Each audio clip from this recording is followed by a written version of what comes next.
Update 1 and 2. My religious boss took our Christmas bonuses and donated them to his church. I work for a small trucking company that was recently bought by a family that are hardcore evangelicals. Since day one they have been cramming religion down our throats, and have made every effort to recruit us to go to their church and to make contributions to the church.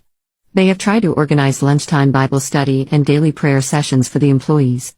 To tell you the truth, it has gotten intolerable, and I am looking for another job as we speak. Their latest attempt was brought up at the weekly staff meeting where they floated the idea of mandatory church attendance as a prerequisite of continued employment. I thought the HR lady was about to have a stroke when that idea was floated out there. Both members of HR stood up at the same time and yelled out that's illegal. The owner's wife, with her bleached blonde hair and "I'm better than you" fake smile, got visibly upset and tried to counter that the law of God overruled the laws of man and started to quote the Bible. It was that her daughter, who was a carbon copy of her mother, said it's not like anyone is doing anything productive on a Sunday morning anyways, they could take an hour or two to go worship the Lord. I had already tuned out the circus that this meeting was quickly becoming when the daughter asked me, "Michelle, what are you typically doing on a Sunday morning?" My answer was recovering from my Saturday night, to which I was quickly lectured about the immorality of my life, and ever since I have gotten emails and talks about turning my life over to the God and giving up my lifestyle of sin and immorality.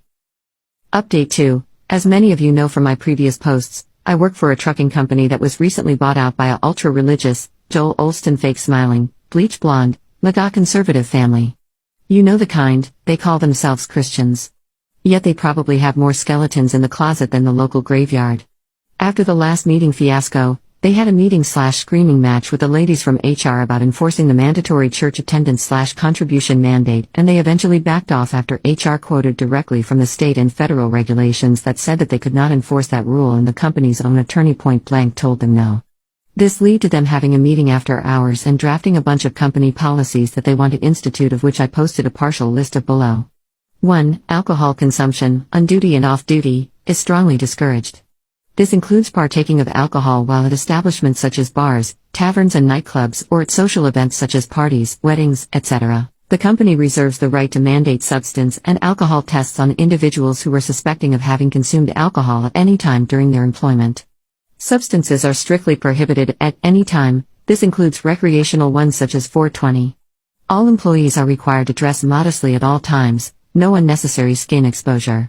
They also are floating the idea that in order to be promoted within the company, you must be a member of their church and actively tied to said church via payroll contributions. They are also strongly pushing for us to contribute 10% of our weekly pay as a tithe to the church. These policies have already started costing us employees who don't want their lives dictated by these people. They even stated that if we do not give a proper 2-week notice, we then forfeit our final paychecks as a consequence.